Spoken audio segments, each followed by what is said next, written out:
새벽 3시, 잠 못 드는 사람과 깊이 자는 사람의 차이. 통장도, 환경도 아닙니다. 같은 삶을 살아도 어떤 사람은 무너지고 어떤 사람은 평온합니다. 심리학자들이 수십 년간 추적해온 결과 이 차이를 만드는 건 환경이 아니라 내가 정보를 처리하는 방식이라는 사실이 밝혀졌습니다. 같은 사건을 두고도 어떤 뇌는 거대한 위협으로 받아들이고 어떤 뇌는 그저 지나가는 일로 흘려보냅니다. 그렇다면 무서울 정도로 여유로운 사람들의 머릿속에서는 지금 이 순간 무슨 일이 벌어지고 있는 걸까요? 그리고 우리도 그 상태에 도달할 수 있는 걸까요? 회사에 큰 위기가 닥쳤다고 가정해 보겠습니다. 거래처가 갑자기 계약을 끊었고 팀 전체가 책임을 떠안게 된 상황. 대부분의 사람들은 즉시 심장이 뛰고 머릿속에서 최악의 시나리오가 자동으로 재생됩니다. 잘릴지도 모른다. 평판이 무너질지도 모른다. 가족에게 뭐라고 말하지. 그런데 같은 회의실 안에 한 사람은 차분하게 종이를 펼치고 메모를 시작합니다. 표정 변화도 거의 없습니다. 주변에서는 저 사람이 사태의 심각성을 모르는 게 아니냐고 수군대지만 사실 그는 누구보다 정확하게 상황을 파악하고 있습니다. 다만 감정의 폭풍에 휘말리지 않을 뿐입니다. 이런 사람을 보면 처음엔 둔감해 보이고 그 다음엔 신기해 보이고 결국엔 부러워집니다. 그들은 위기를 부정하는 게 아니라 위기를 위기 그대로만 받아들이는 능력을 가진 사람들입니다. 위기의 상상을 덧붙이지 않는다는 게 그들의 가장 큰 무기입니다.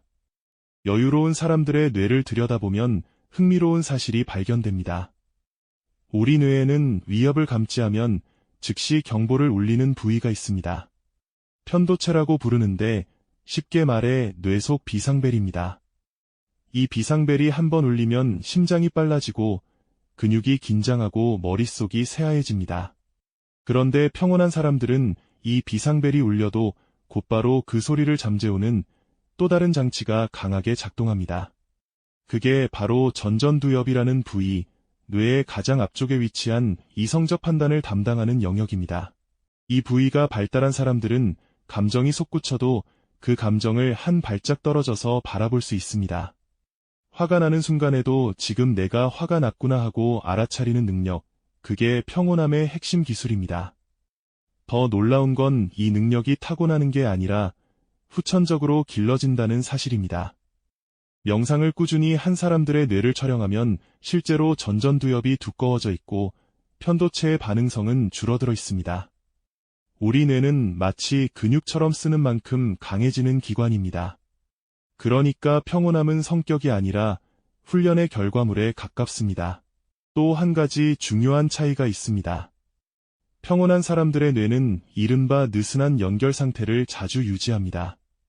우리가 아무것도 안 하고 멍하니 있을 때 활성화되는 뇌의 회로가 있습니다.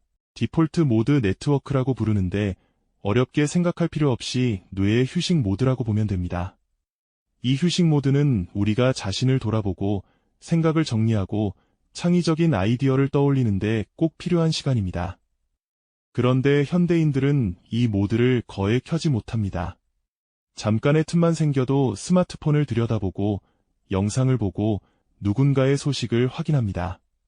엘리베이터에서 신호 대기 중에 화장실에서도 손은 자동으로 휴대폰을 향합니다. 뇌가 쉴 틈이 없습니다. 반면 여유로운 사람들은 의도적으로 이 멍한 시간을 확보합니다. 산책을 하거나 창밖을 바라보며 내가 스스로 정리될 틈을 내어줍니다. 그 시간이 쌓여 위기 앞에서도 흔들리지 않을 기반이 만들어집니다. 멍 때리는 시간은 게으름이 아니라 뇌의 정비 시간이었던 것입니다. 뇌의 구조만큼 중요한 게 사고방식의 차이입니다. 여유로운 사람들에게는 한 가지 분명한 원칙이 있습니다. 내가 통제할 수 있는 것과 통제할 수 없는 것을 칼같이 구분한다는 것입니다. 다른 사람의 평가, 날씨, 경제 흐름처럼 내가 아무리 애써도 바꿀 수 없는 일들이 있습니다. 그런데 우리는 정작 이 바꿀 수 없는 것들에 가장 많은 에너지를 씁니다. 밤새 누군가의 말을 곱씹고 일어나지도 않은 일을 걱정하고 이미 끝난 일을 후회합니다. 평온한 사람들은 이 부분에서 단호합니다. 바꿀 수 없는 건 그냥 흘려보냅니다. 대신 자신이 바꿀 수 있는 것, 오늘의 행동, 지금의 태도, 이번 한 시간의 선택에만 집중합니다. 이게 말은 쉬워 보여도 실제로 해보면 엄청난 훈련이 필요한 일입니다. 우리 뇌는 본능적으로 이협에 매달리도록 설계되어 있기 때문입니다. 그래서 그들은 매일 같은 질문을 자신에게 던집니다. 이건 내가 바꿀 수 있는 일인가? 아니면 그저 받아들여야 할 일인가? 이 한 줄의 질문이 하루의 무게를 완전히 달라지게 만듭니다.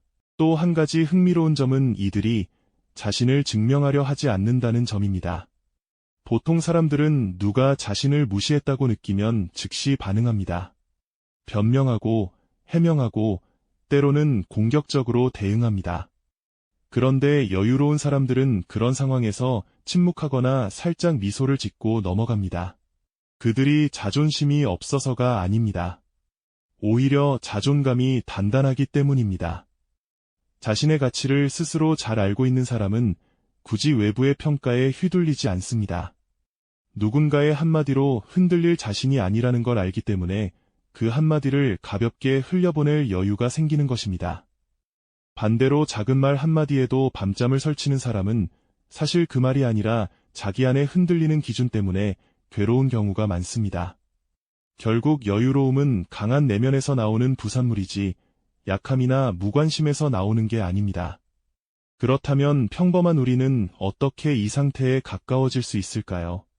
가장 먼저 해야 할 일은 뇌에게 쉴 시간을 주는 것입니다. 하루에 단 10분이라도 아무것도 하지 않는 시간을 만들어야 합니다. 휴대폰을 멀리 두고 음악도 끄고 그냥 호흡에만 집중해 보는 것입니다. 처음엔 답답하고 지루할 수 있습니다. 오히려 불안이 더 커진 것처럼 느껴지기도 합니다. 그런데 그건 그동안 외면해온 감정들이 비로소 수면 위로 올라오는 자연스러운 과정입니다. 이 시간이 쌓이면 뇌가 회복되고 자신을 관찰하는 힘이 길러집니다. 두 번째는 감정이 올라올 때 잠깐 멈추는 연습입니다. 화가 날 때, 불안할 때, 슬플 때 곧장 반응하지 말고 3번만 호흡해 보는 것입니다. 그 짧은 틈이 우리를 감정의 노예에서 감정의 주인으로 바꿔줍니다. 세 번째는 비교를 줄이는 것입니다. SNS를 오래 들여다볼수록 우리 뇌는 자신을 평가하는 데 에너지를 씁니다. 남의 가장 빛나는 순간과 내 평범한 하루를 매일 비교하면 마음이 평온할 수 없습니다. 그 에너지를 자기 삶으로 돌려야 평온이 자리 잡습니다. 네 번째는 작은 성취를 매일 쌓는 것입니다. 이불을 정리하는 것, 물을 한 잔 마시는 것, 약속한 산책을 나가는 것, 이런 사소한 실천이 뇌에 나는 내 삶을 통제할 수 있는 사람이라는 신호를 보내고 그 신호가 쌓일수록 마음의 기반이 단단해집니다. 무서울 정도로 여유로운 사람은 어느 날 갑자기 그렇게 된 게 아닙니다. 매일의 작은 선택이 그들의 뇌를 그렇게 만들었습니다. 통제할 수 없는 것을 놓아주는 연습, 자신에게 쉴 시간을 주는 연습, 외부의 평가에 흔들리지 않는 연습. 이 평범한 훈련들이 쌓여서 흔들리지 않는 사람이 만들어집니다. 평온함은 타고나는 성격이 아니라 길러지는 능력이고 다행히도 우리 뇌는 죽는 날까지 변할 수 있도록 설계되어 있습니다. 지금 마음이 시끄럽다고 해서 평생 그렇게 살아야 하는 건 아닙니다. 오늘 잠들기 전 단 1분이라도 아무 생각 없이 자신의 호흡을 느껴보는 것에서 그 변화는 시작됩니다. 당신이 부러워하던 그 사람의 평온은 사실 당신 안에도 이미 자라고 있는 씨앗입니다.